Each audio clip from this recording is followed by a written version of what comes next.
ಇವತ್ತು D K Shivakumar ಅವರು Karnataka C M ಆಗಿದ್ದಾರೆ. 25ನೇ ಕರ್ನಾಟಕ ಸಿ ಎಂ ಅಂತ ನ್ಯೂಸ್ ಚಾನಲ್ಗಳೆಲ್ಲ ಹೇಳ್ತಾ ಇದ್ದಾರೆ. ನ್ಯೂಸ್ ಚಾನಲ್ಗಳಲ್ಲಿ ಕೆಲವ್ರಿಗೆ ಗೊತ್ತಿಲ್ಲ, ಕರ್ನಾಟಕದಲ್ಲಿ ಇವತ್ತು ಸಿ ಎಂ ಏನಾದರೂ ಡಿ ಕೆ ಶಿವಕುಮಾರ್ ಎಷ್ಟನವ್ರು ಅಂದರೆ 18ನವರು. ಕರ್ನಾಟಕ ಸಿ ಎಂ 18ನವರು ಮುಖ್ಯಮಂತ್ರಿಗಳು. ಹಲವಾರು ಪಕ್ಷಗಳಲ್ಲಿ ಎರಡೆರಡು ಸಲ ಮೂರು ಸಲ ಸಿ ಎಂ ಆಗಿರ್ತಕ್ಕಂಥದ್ದು ಲೆಕ್ಕ ಹಾಕ್ಕೊಂಡು ಬಂದರೆ ಅದು 25ನೇ ಹೆಸರು ಬರುತ್ತೆ ಡಿ ಕೆ ಶಿವಕುಮಾರ್ ಅವ್ರದ್ದು. ಎಲ್ಲ 5 ವರ್ಷಗಳು ಪೂರ್ತಿ ಏನಾದರೂ ಮಾಡ್ಕೊಂಡು ಬಂದಿದ್ರೆ ಡಿ ಕೆ ಶಿವಕುಮಾರ್ ಅವರು ಇವತ್ತು ಕರ್ನಾಟಕದಲ್ಲಿ 18ನೇ ಸಿ ಎಂ ಆಗ್ತಾರೆ. ನ್ಯೂಸ್ ಚಾನಲ್ಗಳಲ್ಲಿ ಕೆಲವುಗಳು ಎಲ್ಲ ಹೇಳ್ತಾ ಇದ್ದಾರೆ D K Shivakumar Karnataka C M 25 ಅಂತ. ಅದು ಸುಳ್ಳು. ಹಲವಾರು ರಾಜಕಾರಣಿಗಳು ನಿಮಗೂ ಗೊತ್ತು, ಅವ್ರನ್ನ ಇಳಿಸ್ಬಿಟ್ಟು ಇವರು ಸಿ ಎಂ ಆಗೋದು ಆ ಲೆಕ್ಕ ಮಾಡ್ಕೊಬಂದರೆ ಇವರು ಡಿ ಕೆ ಶಿವಕುಮಾರು 25ನೇ ಸಿ ಎಂ ಆಗ್ತಾರೆ ಖಂಡಿತವಾಗ್ಲು.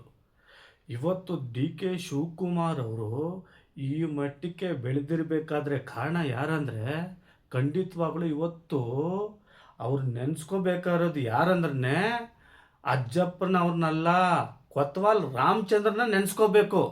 ಅವ್ರ ಮನೇಲಿ ಇಟ್ಕೊಂಡು ಪೂಜೆ ಮಾಡಬೇಕು ದೇವಸ್ಥಾನದಲ್ಲಿ ಡಿ ಕೆ ಶಿವಕುಮಾರ್ ಅವರು.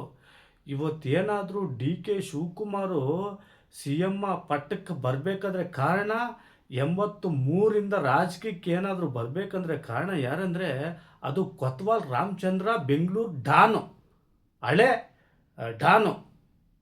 ಇದೆಲ್ಲ ಕೆಲವ್ರಿಗೆಲ್ಲ ಗೊತ್ತಿಲ್ಲ, ಕೆಲವ್ರಿಗೆ ಗೊತ್ತಿರ್ಬೋದು. ನಾನು ಹೇಳೋದೇನೆಂದರೆ ಇವತ್ತು ಬಿಡದಿ ಟೌನ್ಶಿಪ್ ಮಾಡೋಕ್ಕಂತ ಹೋಗಿರ್ತಕ್ಕಂಥ ಡಿ ಕೆ ಶಿವಕುಮಾರ್ಗೆ ಕೆಲವರು ಎಲ್ಲರೂ ರೈತರು ನಿಮ್ಮ ಪರವಾಗಿ ಧಿಕ್ಕಾರನ್ನು ಕೂಗ್ತಾ ಇದ್ದೋದು ಎಲ್ಲ ಇಡೀ ಕರ್ನಾಟಕಕ್ಕೆ ಗೊತ್ತು. ಇವತ್ತು ನಾನು ಹೇಳೋದೇನೆಂದರೆ ಬಿಡದಿ ರೈತರು ಯಾರಿಗೂ ನೀವು ಎದುರಷ್ಟು ಬೇಕಾಗಿಲ್ಲ. ಇವತ್ತು ನಿಮ್ಮ ಆಸ್ತಿ ಪಾಸ್ತಿಗಳು ಹುಷಾರಾಗಿ ಇಟ್ಕೊಳ್ಳಿ ರೈತರು. ನಾನು ಹೇಳೋದು ಇವತ್ತು ಡಿ ಕೆ ಶಿವಕುಮಾರ್ ಅವರು ಬಿಡದಿ 900-600 ಎಕರೆನ ಅಕ್ವರಿ ಮಾಡಿಕೊಂಡು ಇವತ್ತು ಬೆಂಗಳೂರು ಟೌನ್ಶಿಪ್ ಮಾಡೋಕ್ಕೆ ಹೊರಟಿದ್ದಾರೆ. ದಯವಿಟ್ಟು ನಾನು ಹೇಳೋದೇನು ಗೊತ್ತಾ, ಬೆಂಗಳೂರು ಬೆಳೆದಿರೋದು ಸಾಕು, ನಮ್ಮ ಕನ್ನಡಿಗರು ಏನಾದರೂ ಬೆಳಿಬೇಕಂದ್ರೆ ಮಾಡಿ. ಇವತ್ತು ಯಾವುದೇ ಜಾಗದಲ್ಲಾಗ್ಬೋದು ಬೆಂಗಳೂರಲ್ಲಿ ನಮ್ಮ ಕನ್ನಡಿಗರಿಲ್ಲ, ಎಲ್ಲ ಪರ ರಾಜ್ಯಗಳಿಂದ ಬಂದಿರತಕ್ಕಂಥವ್ರು. ಹಿಂದಿ ಮಕ್ಕಳಾಗ್ಬೋದು, ತಮಿಳ್ನಾಡು ಮಕ್ಕಳಾಗ್ಬೋದು, ಕೇರಳ ಮಕ್ಕಳಾಗ್ಬೋದು, ಒಡಿಸ್ಸಾ, ಬಿಹಾರ್, ಕಲ್ಕತ್ತಾ, ಹಲವಾರು ಪರ ರಾಜ್ಯಗಳಿಂದ ಬಂದಿರತಕ್ಕಂಥವ್ರು ಇವತ್ತು ಬೆಂಗಳೂರನ್ನ ಆಡ್ತಾ ಇರೋದು. ನಮ್ಮ ಕನ್ನಡಿಗರು ಇಲ್ಲ ಅಷ್ಟೇ ನಾನು ಹೇಳೋದು. ನೀವು ಬಿಡದಿ ಭಾಗದಲ್ಲಿ ಇರ್ತಕ್ಕಂಥ ರೈತರು ಯಾರಿಗೂ ಎದುರಷ್ಟಿಲ್ಲ. ನೀವು ಊರೆಲ್ಲ ಒಗ್ಗಟ್ಟಾಗಿರಬೇಕು. ನಿಮ್ಮ ಮನೆಯಲ್ಲಿ ಯಾರಾದರೂ ರಾಜಕಾರಣಿಗಳು ಏನಾದರೂ ಆ ಜಮೀನುಗಳ ಬಗ್ಗೆ ಮಾತಾಡಿದ್ರೆ ನಿಮ್ಮ ಕೊಟ್ಟಿಗೆ ಮನೆಯಲ್ಲಿ ಇರ್ತಕ್ಕಂಥ ಹಳೆ ಚಪ್ಪಲಿಗಳಾಗ್ಬೋದು, ಹಳೆ ಪರ್ಕೆಗಳಾಗ್ಬೋದು, ಹಲವಾರು ಹಳೆ ಸಾಮಾನುಗಳಾಗ್ಬೋದು ಎತ್ಕೊಬಂದು ಈಚೆ ಇಟ್ಟು ಅವ್ರಿಗೆ ತೋರಿಸಿ. ಅವ್ರೇನಾದರೂ ರಾಜಕಾರಣಿಗಳೇನಾನ ಬಂದು ನಿಮ್ಮ ಜಮೀನುಗಳು ಬಿಟ್ಕೊಡಿ ಅಂದರೆ ಆ ಪರ್ಕೆಗಳು ಚಪ್ಪಲಿಗಳು ತೋರಿಸಿ. ನಿಮ್ಮ ಬಿಡದಿ ಭಾಗ ಜನಗಳಿಗೆ ನಾನು ಹೇಳ್ತಕ್ಕಂಥದ್ದು, ಇನ್ನು 50 ವರ್ಷದಲ್ಲಿ 1 ಗುಂಟೆ ಜಮೀನು ಇರ್ತಕ್ಕಂಥವ್ರು 1 kg ಟಮಾಟ ಏನಾದರೂ ಬೆಳೆದ್ರೆ ನೀವು 50 ವರ್ಷಕ್ಕೆ 1,000 ರೂಪಾಯಿ ಆಗುತ್ತೆ. ನಾನು ಹೇಳೋದೇನು ಗೊತ್ತಾ, ಜಮೀನುಗಳು ದಯವಿಟ್ಟು ನೀವು ಯಾರು ಮಾರ್ಕೊಳಕ್ಕೆ ಹೋಗಬೇಡಿ. ಯಾರಾದರೂ ರಾಜಕಾರಣಿಗಳು ನಮಗೆ ಕೊಡಿ ಅಂದ್ರೂ ನೀವು ಕೊಡೋಕ್ಕೆ ಹೋಗಬೇಡಿ. ದಯವಿಟ್ಟು ಕೈ ಮುಗಿದು ಕೇಳ್ಕೊತೀನಿ. 1 ಎಕರೆ ಅದು 1 ಗುಂಟೆ ಆಗ್ಬೋದು. ಅವರೇನಾದರೂ ಇನ್ನು 50 ವರ್ಷಕ್ಕೆ ಏನಾದರೂ ಇದ್ದರೆ ಅವರೇ ರಾಜರು. ಇವತ್ತು ಎಲ್ಲ ಕಾಂಕ್ರೀಟ್ ಆಗಿಬಿಟ್ಟಿದೆ ಬೆಂಗಳೂರು. ಎಲ್ಲ ಪರ ರಾಜ್ಯಗಳಿಂದ ಬಂದಿರತಕ್ಕಂಥವರೇ ಇವತ್ತು ಬೆಂಗಳೂರಲ್ಲಿ. ನಮ್ಮ ಕನ್ನಡಿಗರು ಯಾರೂ ಇಲ್ಲ ಖಂಡಿತವಾಗಲು. ನಾನು ಹೇಳೋದೇನೆಂದರೆ ಇವತ್ತು ಏನಾದರೂ ಸಿ ಎಂ ಆಗಬೇರೆ ಕಾರಣ ಯಾರಂದರೆ ಕೊತ್ವಾಲ್ ರಾಮಚಂದ್ರನ ಡಿ ಕೆ ಶಿವಕುಮಾರ್ ಅವರು ನೆನೆಸ್ಕೋಬೇಕು. 80-70 ದಶಕಗಳಲ್ಲಿ ಕೊತ್ವಾಲ್ ರಾಮಚಂದ್ರ ಅವರು ದಿವಾನ ಮೇಲೆ ಮಲ್ಕೊಂಡ್ರೆ ಡಿ ಕೆ ಶಿವಕುಮಾರ್ ಅವರು ನೆಲದ ಮೇಲೆ ಮಲ್ಕೊತಾ ಇದ್ರು. ಇದು ಕೆಲವ್ರಿಗೆ ಗೊತ್ತಿಲ್ಲ, ಕೆಲವ್ರಿಗೆ ಗೊತ್ತಿರ್ಬೋದು. ಕೊತ್ವಾಲ್ ರಾಮಚಂದ್ರ ಮನೆಯಲ್ಲಿ ಅವರು ಕೆಲಸಗಳಾಗ್ಬೋದು, ಹಲವಾರು ಅಂಗಡಿಗಳಿಗಲ್ಲಿ ಟೀ ಯಾರಾದರೂ ಅವ್ರ ಮನೆಗೆ ಗೆಸ್ಟ್ ಆಗಿ ಬಂದರೆ ಟೀ ಎತ್ಕೊಂಡೋಗಿ ಕೊಡೋದಾಗ್ಬೋದು, ಬಾಬು ಬೀಡಿ ಕಟ್ಟುಗಳಾಗ್ಬೋದು, ಆ ಸಂದರ್ಭದಲ್ಲಿ ಮಲ್ಲೇಶ ಬೀಡಿ ಆಗ್ಬೋದು, ಸಿಜರ್ ಆಗ್ಬೋದು, ಕೊತ್ವಾಲ್ ರಾಮಚಂದ್ರನ್ಗೆ ತಗೊಂಡೋಗಿ ಕೊಡ್ತಕ್ಕಂಥ ಕೆಲಸ ಮಾಡ್ತಾಯಿದ್ರು ಡಿ ಕೆ ಶಿವಕುಮಾರ್ ಅವರು. ಅತಿ ವೇಗದಲ್ಲಿ 23-4 ವರ್ಷಗಳಲ್ಲಿ ರಾಜಕೀಯಕ್ಕೆ ಬಂದರು. ಸುಮ್ಮನೆ ಬಂದ್ಬಿಡಲ್ಲ. ಇವತ್ತು ಕೊತ್ವಾಲ್ ರಾಮಚಂದ್ರನ್ ನೆನೆಸ್ಕೋಬೇಕು ಡಿ ಕೆ ಶಿವಕುಮಾರ್ ಅವರು. ನಾನು ಹೇಳೋದೇನು ಗೊತ್ತಾ, ಇವತ್ತು ಯಾರೇ ಸಿ ಎಮ್ ಆಗಲಿ ಸಂತೋಷ. ಬಡವರು ಜಮೀನುಗಳಾಗ್ಬೋದು, ರೈತರ ಜಮೀನುಗಳಾಗ್ಬೋದು, ಅಕ್ವರಿ ಮಾಡ್ಕೊಳೋದು ತಪ್ಪು ಅಂತ ನಾನು ಹೇಳಕ್ಕೆ ಒಂದು 2-3 ಮಾತುಗಳು ಹೇಳಕ್ಕೆ ಇಷ್ಟಪಡ್ತಾ ಇದ್ದೀನಿ ಅಷ್ಟೇ. ಇನ್ನೇನು ನಾನು ಈ ಬಿಲ್ಡಪ್ಗಾಗಲಿ ಅದಾಗಲಿ ಇವತ್ತು ಯಾವುದೇ ಮಾಧ್ಯಮ ಚಾನಲ್ಗಳಲ್ಲಿ ಈ ರೈತರ ಬಗ್ಗೆ ಯಾರೂ ಮಾತಾಡ್ತಾ ಇಲ್ಲ. ಕೆಲವ್ರಿಗೆ ಭಯ ಮಾತಾಡಕ್ಕೆ ಬೇಕಂದ್ರೆ. ಇವತ್ತು ಯಾವುದೇ ನ್ಯೂಸ್ಗಳಲ್ಲಾಗ್ಬೋದು, ನಾನು ಯೂಟ್ಯೂಬ್ ಚಾನಲ್ಗಳಲ್ಲಿ ಕೆಲವೊಂದು ವಿಡಿಯೋಗಳು ನೋಡಿದೆ. ಎಷ್ಟು ಹಸಿರು ತಾಣ ಗೊತ್ತಾ ಅದು. 900 ಎಕರೆ ಜಮೀನುಗಳಲ್ಲಿ ತೋರಿಸಿದ್ಮೇಲೆ ತೆಂಗು ಬೆಳೀತಾರೆ,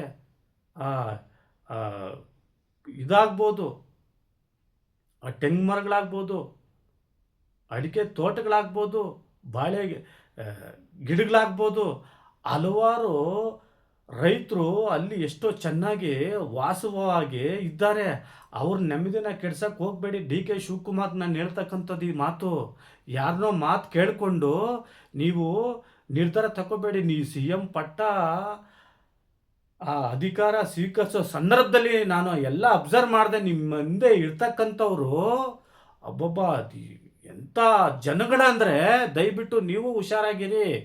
ಇವತ್ತು ಜಮೀರ್ ಖಾನ್ ಅವ್ರಿಗೆ ಗುನ್ನ ಚೆನ್ನಾಗಿ ಇಕ್ಕಿದ್ರು. ನಾನು ಫಸ್ಟೇ ಗೊತ್ತಿತ್ತು ನನಗೆ, ಸಿದ್ದರಾಮಯ್ಯ ಅವರು ಯಾವುದೇ ಒಂದು ಈ ಕೇಸ್ಗಳಲ್ಲಾಗ್ಬೋದು, ಹಲವಾರು ಕೇಸ್ಗಳಲ್ಲಾಗ್ಬೋದು, ನೀವು ಅಬ್ಸರ್ವ್ ಮಾಡಿ ಯಾವುದೇ ಸಿಲುಕಿಲ್ಲ ಅವರು. ಪಾಪ ಯಾವುದೋ ಒಂದು ದುಡ್ಡು ಕಾಸಲ್ಲಾಗ್ಬೋದು, ಯಾವುದೇ ಒಂದು ಕೆಲಸದಲ್ಲಾಗ್ಬೋದು ಸಿಕ್ಸಿಲ್ಲ. ರಾಜಕೀಯದಿಂದ ಇಳಿಸಿಬಿಟ್ರು ಪಾಪ. ಅದು ಎಂಥವ್ರಿಗೂ ಗೊತ್ತು. ಇಳಿಸಿ ಜಮೀರ್ ಖಾನ್ ಅವರು ಸಿದ್ದರಾಮಯ್ಯ ಹಿಂದ್ಗಡೆ ಓಡಾಡ್ಕೊಂಡಿದ್ದವರು. ನನಗೆ ಗೊತ್ತಿತ್ತು ಫಸ್ಟೇ. ಈ ಸಚಿವ ಸ್ಥಾನದಲ್ಲಿ ಜಮೀರ್ ಖಾನ್ ಅವರು ಬರಬೇಕಾಗಿತ್ತು 100%. ನನಗೆ ಫಸ್ಟೇ ಗೊತ್ತಿತ್ತು. ನನಗೆ ಡಿ ಕೆ ಶಿವಕುಮಾರ್ ಅವರು ಸಿ ಎಮ್ ಆಗಿರೋದು ನನಗೆ 3 ವರ್ಷದಿಂದ ಮೊದಲೇ ಗೊತ್ತು. ಅದಕ್ಕೆ ಕೆಲವ್ರಿಗೆ ಗೊತ್ತು, ಹಾಗೆ ಆಗ್ತಾರೆ. ಡಿ ಕೆ ಶಿವಕುಮಾರ್ ಅವರು ಹಲವಾರು ಪಕ್ಷಗಳಲ್ಲಿ ಕೆಲಸ ಮಾಡಿದ್ದಾರೆ, ಖಂಡಿತವಾಗ್ಲೂ ಇಲ್ಲ ಅಂತ ಹೇಳ್ತಾ ಇಲ್ಲ. ಅವರು ಸಿ ಎಮ್ ಆಗಲಿ ಸಂತೋಷನೇ. ನಾನು ಬಿಡದಿ ರೈತರ ಬಗ್ಗೆ ನೀವು ಮಾತಾಡೋಕ್ಕೆ ಹೋಗಬೇಡಿ, ಆ ಜಮೀನುಗಳ ಬಗ್ಗೆ ಮಾತಾಡೋಕ್ಕೆ ಹೋಗಬೇಡಿ ಖಂಡಿತವಾಗ್ಲು. ನಾನು ಹೇಳೋದೇನು ಗೊತ್ತಾ, ಇವತ್ತು ಬೆಂಗಳೂರಲ್ಲಿ ಅಭಿವೃದ್ಧಿಯಾಗಿ ದಿಲ್ದಾರಾಗಿ ಮಾಡ್ತಾ ಇರ್ತಕ್ಕಂಥ ಪರ ರಾಜ್ಯಗಳಿಂದ ಬಂದಿರತಕ್ಕಂಥವ್ರು ನಮ್ಮ ಕನ್ನಡಿಗರು ಯಾರೂ ಇಲ್ಲ. ಬಿಡದಿ ರೈತರಿಗೆ ನಾನು ಹೇಳೋದೇನೆಂದರೆ, ಅಲ್ಲಿ ಬೆಂಗಾಲಿ ದೇಶ, ಆಮೇಲೆ ಈ ಒಡಿಶಾ ಆಗ್ಬೋದು, ಈ ಕಲ್ಕತ್ತಾ ಜನ ಆಗ್ಬೋದು, ಈ ಬಿಹಾರ್ ಜನ ಆಗ್ಬೋದು, ನೇಪಾಳ ಆಗ್ಬೋದು, ಎಲ್ಲ ಬಂದು ಅಲ್ಲಿ ಸೇರ್ತಕ್ಕಂಥ ಅವರೇ ಹೋಟ್ಲುಗಳಾಗ್ಬೋದು, ಕಂಪ್ನಿಗಳಾಗ್ಬೋದು. ಈ ಎಲ್ಲ ಕಂಪ್ನಿಗಳಲ್ಲಿ ಏನಾದರೂ ನಮ್ಮ ಕನ್ನಡಿಗರಿಗೆ ಏನಾದರೂ ಕೆಲಸ ಕೊಟ್ಟರೆ ಅದೊಂಥರ ಪರವಾಗಿಲ್ಲ, ಅದು ಒಪ್ಕೊತೀನಿ. ಯಾವುದೇ ಬೆಂಗಳೂರು ಖಾಸಗಿ ಕಂಪ್ನಿಗಳಲ್ಲಾಗ್ಬೋದು, ಎಲ್ಲ ಕಂಪ್ನಿ ಹೋಟ್ಲುಗಳು ಎಲ್ಲ ನೀವು ಅಬ್ಸರ್ವ್ ಮಾಡಿ, ನಮ್ಮ ಕನ್ನಡಿಗರು ಯಾರೂ ಇಲ್ಲ, ಎಲ್ಲ ಪರ ಭಾಷಿಗರೇ ಅಲ್ಲಿ ಇರ್ತಕ್ಕಂಥದ್ದು. ಇದು ಬಿಡದಿ ರೈತರಿಗೆ ನಾನು ಹೇಳ್ತಕ್ಕಂಥದ್ದು, ನೀವು ಯಾರು ಎದುರಕ್ಕೆ ಹೋಗಬೇಡಿ. ಇವತ್ತು ಡಿ ಕೆ ಶಿವಕುಮಾರ್ ಅವ್ರಿಗೆ ಕೆಲವರು ಹೇಳಿಕೊಟ್ಟು ಈ ಥರ ತಲೆ ಕೆಡಿಸ್ತಾ ಇದ್ದಾರೆ. ದಯವಿಟ್ಟು ಡಿ ಕೆ ಶಿವಕುಮಾರ್ ಅವ್ರಿಗೆ ನಾನು ಹೇಳ್ತಕ್ಕಂಥದ್ದು, ನೀವು 2028ಗೆ ಏನಾದರೂ ನಿಮ್ಮ ಕಾಂಗ್ರೆಸ್ಸು ಬೂಂದಿ ಸರ್ಕಾರ ಏನಾದರೂ ಬರಬೇಕಂದ್ರೆ ನೀವು ಬಿಡದಿ ರೈತರ ಬಗ್ಗೆ ದಯವಿಟ್ಟು ಮಾತನಾಡಕ್ಕೆ ಹೋಗಬೇಡಿ. ಇದು 100% ಸತ್ಯ. ನಾವು ಎಂಥೋ ರೌಡಿಗಳು ನಾವು ನೋಡಿಬಿಟ್ಟು ಈ ಫೀಲ್ಡ್ಗೆ ಬಂದಿದ್ದೀರಿ. ಎಂಥವರು ಬಂದು ಮಸಾಣ ಸೇರಿರೋದು ಎಲ್ಲರಿಗೂ ಗೊತ್ತು, ನಾನೇ ರೌಡಿ ಅಂತ. ಇವತ್ತು ಕೊತ್ವಾಲ್ ರಾಮಚಂದ್ರ ಇಂದ ಈ ಮಟ್ಟಕ್ಕೆ ಬಂದಿರಬೇಕಂದ್ರೆ ಕಾರಣ ಅವ್ರನ್ನ ನೆನೆಸ್ಕೋಬೇಕು ನೀವು. ಅದು ಎಲ್ಲರಿಗೂ ಗೊತ್ತು, ನಿಮಗೂ ಗೊತ್ತು. ಲಾಸ್ಟ್ಗೆ ಕೊತ್ವಾಲ್ ರಾಮಚಂದ್ರ ಏನಾದಂತ ಅದು ಪ್ರಪಂಚಕ್ಕೆ ಗೊತ್ತು.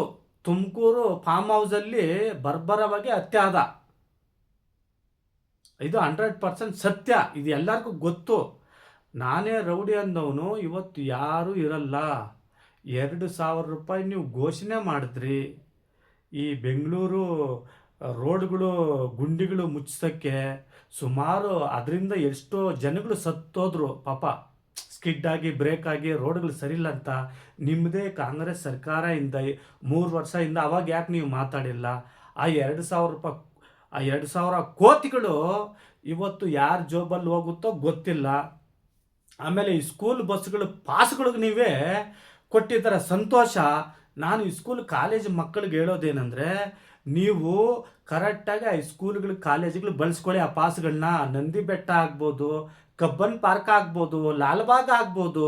ನೀವು ಏನಾದರೂ ಅದ್ರಿಗೆ ಹೋಗ್ಬೇಕಂದ್ರೆ ನಿಮ್ಮ ತಾಯಿ ತಂದೆ ಮುಖಾಂತರ, ನಿಮ್ಮ ಬಂಧುಗಳಾಗ್ಬೋದು, ಅವ್ರನ್ನ ಕರ್ಕೊಂಡೋಗಿ ಸುಮ್ಮನೆ ಕಾಲೇಜ್ಗೆ ಸ್ಕೂಲ್ಗಳಿಗೆ ಬಂಕ್ ಹೊಡೆದು ನಂದಿ ಬೆಟ್ಟ ಆಗ್ಬೋದು, ಆ ಚಾಮುಂಡಿ ಬೆಟ್ಟ ಆಗ್ಬೋದು, ಆ ಕಬ್ಬನ್ ಪಾರ್ಕ್ ಆಗ್ಬೋದು, ಲಾಲ್ಬಾಗ್ ಆಗ್ಬೋದು. ದಯವಿಟ್ಟು ಅಂಥ ಜಾಗಗಳಿಗೆಲ್ಲ ಹೋಗಕ್ಕೆ ಹೋಗಬೇಡಿ.